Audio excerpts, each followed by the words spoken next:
Nostalgia is really killing us. Why do I say that? Take a look at a few things. The top movies of the past year were almost all linked to something from the past. Now, it isn't always necessarily bad. But in this case... Very interesting, but not too nostalgic. In this case, it's kind of rough because it's just proving that there's no new ideas. That or we're just too afraid to use new ideas. One of the glorious things about almost every age before this one is that there were new things coming out all the time. Some of them would flop, and hell, some of them that flopped actually became well-renowned. And it's not to say nostalgia doesn't work, and it's not to say nostalgia can't be a good thing. I can remember when I was a kid, and some of my parents' nostalgia came through.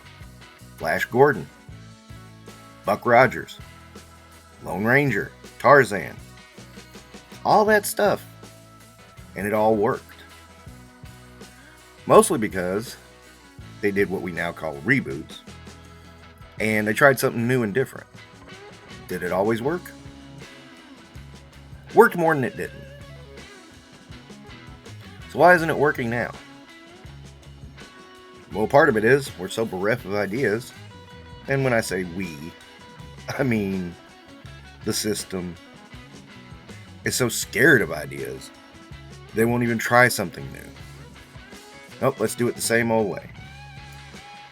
I mean, best case scenario you could get is, they did try something a little different with the Fall Guy reboot.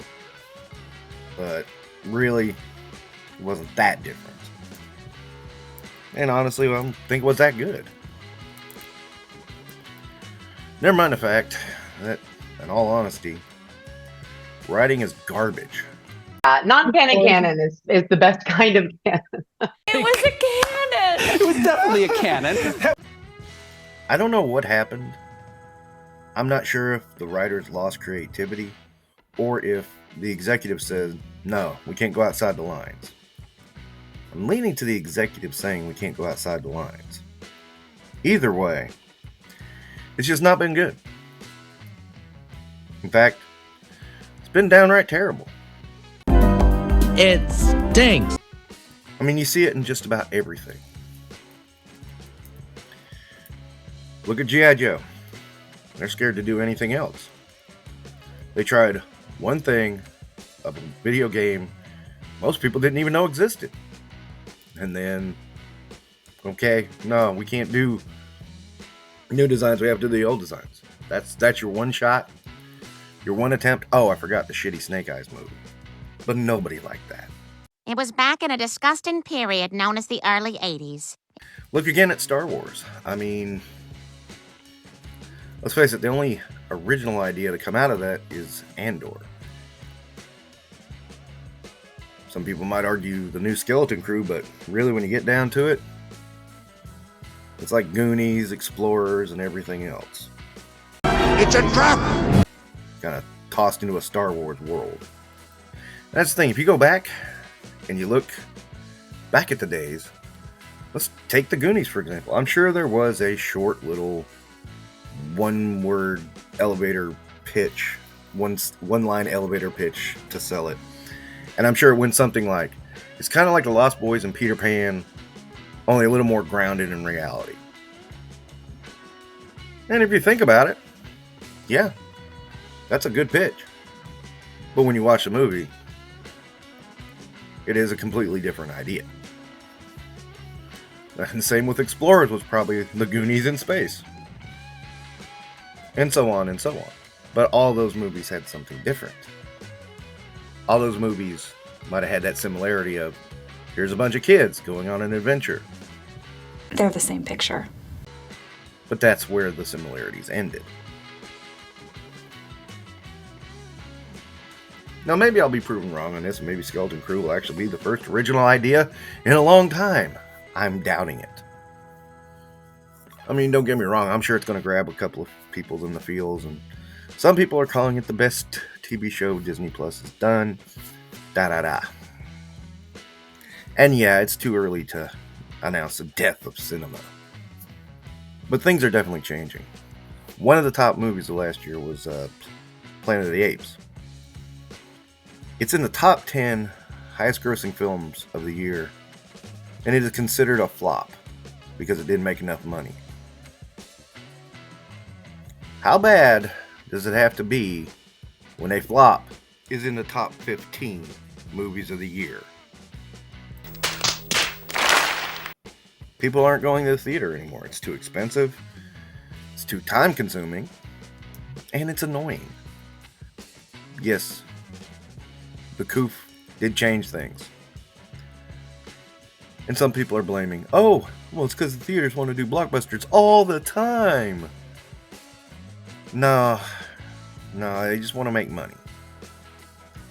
And they know, because it's been a cycle since the 50s. You're going to have movies that do great. You're going to have movies that aren't going to do great.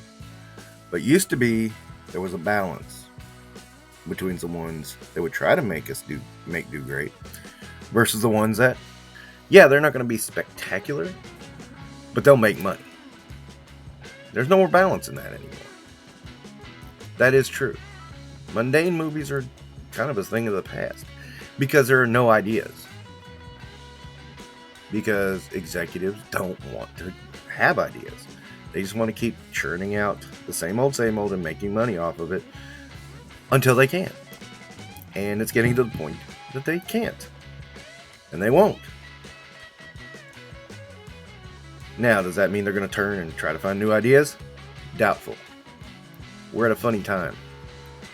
Because now the entertainment conglomerates are so huge, they can't afford to do a risk. But if they don't do a risk, they're going under. So that makes it really interesting to see what the next move is. It's a damned if you do and damned if you don't situation. Most of the time people try to change something and do something different. But I'm not sure if the studios are capable of that right now. Prime example, the Marvel Cinematic Universe. Instead of just stopping and trying to do something else, they're trying to fix the Marvel Cinematic Universe. I'm not sure if that is possible. It might be. And a lot of people are guessing that Secret Wars is how they're going to do it. They just reboot. They make a reboot part of the story. I can't say it hasn't been done before, so it's an interesting turn. But then what? Then you're going to have to redo it again and again and again. It can't be perpetual. You had lightning in a bottle with the Avengers and the Infinity Saga. I don't know that you can repeat that. I could be wrong. But also, would you be able to repeat it with the Marvel Cinematic Universe? Not with what we got. Either way, they keep trying to desperately appeal to your memories. Even now, they're bringing back Robert Downey Jr. and Chris Evans. Member berries, people. That's the only reason. Now, granted, both of them did great in their respective roles and personified the characters they were trying to be. But they also concluded their arcs. So bringing them back kind of lets you know, yeah, we made a mistake. Now the question becomes, is it part of the problem us? Could be. I mean, I saw when those video game G.I. Joes came out, people were going, that's not my Duke, that's not my Scarlet. Which is still very dehumanizing, but in a much more flattering sort of way. They did say that. And I'm a little guilty because I did grab up some select figures like Retro Cobra Commander, Retro Scarlet, Retro Duke. However, I did pick those up because I wanted those characters to appear in the Action Force line done by Valiverse. So there's that as well. Conversely, the famous quote of nostalgia is a glider. Retroblasting, who said that same thing, also mentioned that he wanted the He-Man Masters of the Universe origin figures to somewhat replace his He-Man figures. And I get that. His reasoning is the repairs on the old He-Man figures are difficult, to say the least. And they are. They are a pain in the ass. Where a failed O-ring inside a Joe figure can be replaced in seconds, the broken or disfigured rubber leg bands holding Skeletor together cannot be so easily fixed. Yes, there are methods people have tried to perfect, but they do not have a guaranteed success rate. Not only does a repair of a single figure take at least a half hour in the best of conditions, during the process of attempting the repair, the new leg band can snap in half, become damaged while being pressed into the other leg, or worst, the figure can sustain additional damage during the repair attempt. Origins figures are the same scale as the vintage originals. Mattel is making all of the characters from the original line, at least so far it seems, and they're moving at a very good clip getting them to the market. Added in are welcome amounts of new articulation in the joints. And unlike the Classics line, they are pretty much compatible with the vintage vehicles and playsets, which is crucial for my needs as a video creator, because the Origins line is very likely my last dance with Masters of the Universe. After having passed over the 2000s era figures and the Classics, I finally found an ideal candidate for retiring those troublesome vintage figures with the Origins line. Now, while the Origins lines had some strong points, it didn't take long for Mattel to kind of flub that one up, to be perfectly honest. Stopped covering this line in 2021 because it was becoming apparent Mattel started cutting corners on what began as a stellar toy range. Due to those shenanigans, along with Mattel going after YouTube channels at the time, and Mattel getting addicted to making everything essential in the range an exclusive, it was nigh impossible to get the latest releases in any predictable fashion. I can't stop considering what began as rabid excitement for the next wave stalled into apathy with only a purchase or two each year. And with constant rumors that Mattel is going to move the entirety of future Origins products exclusively onto Mattel Creations, it must be recognized that on some level this is a situation where the parent company flat out self-sabotaged. I recently got into the cartoon collection for a similar reason. Also the fact, I really like the cartoon. Which brings into another question that nobody seems to want to touch. What's the difference between nostalgia and love? For instance, I love most Marvel comics pre-1995. I still love Marvel comics after that, right up until probably Secret Wars. This technically the third one, but you know, they never give them numbers. There was a Secret War that had nothing to do with Secret Wars. That I don't think we can count. So, yeah, that Secret War had something to do with Nick Fury and the Skrull invasion. But anyway, getting very confusing because, come up with some new names, guys.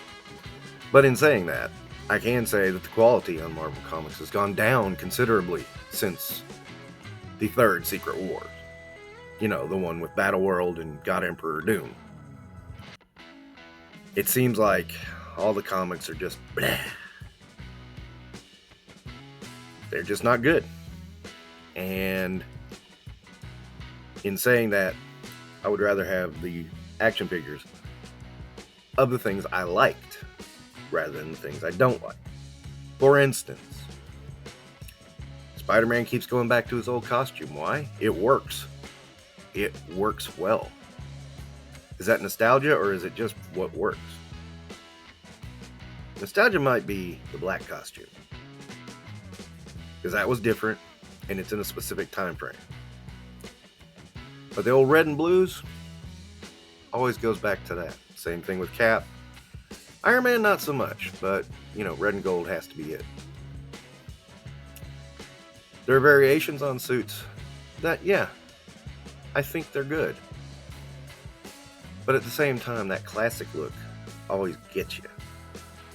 It's kind of the first way you saw the character, for most of us anyway. And especially since comic books have basically alienated themselves to children anymore. That's most of us. saw the characters that way at first too. So there we are. Kind of an impasse. Are there going to be new comics come out now? No.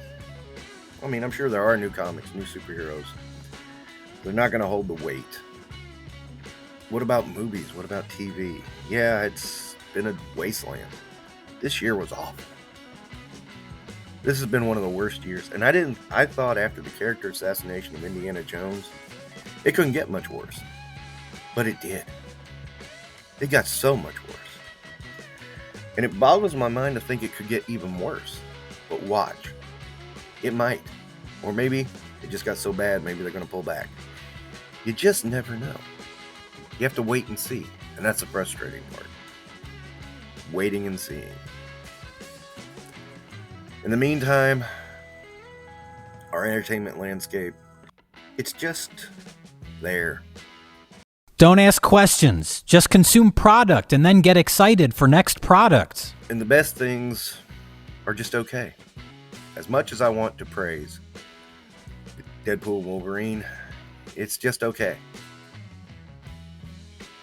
It is a step in the right direction. It wasn't the masterpiece that we needed. It was good, but it wasn't great. It definitely pales to the other two. And even then, they kind of leaned into the member berries by bringing back Hugh Jackman, a guy we thought was done. But he came back. So there we are, trying to figure out what it is. But the nostalgia is killing us. We need to get out of this nostalgic kind of mindset. We really do. Because if we don't start doing new things and innovating, Glider's going to crash and the ground's going to hit us like a ton of lead. And that's not going to be good for any of us.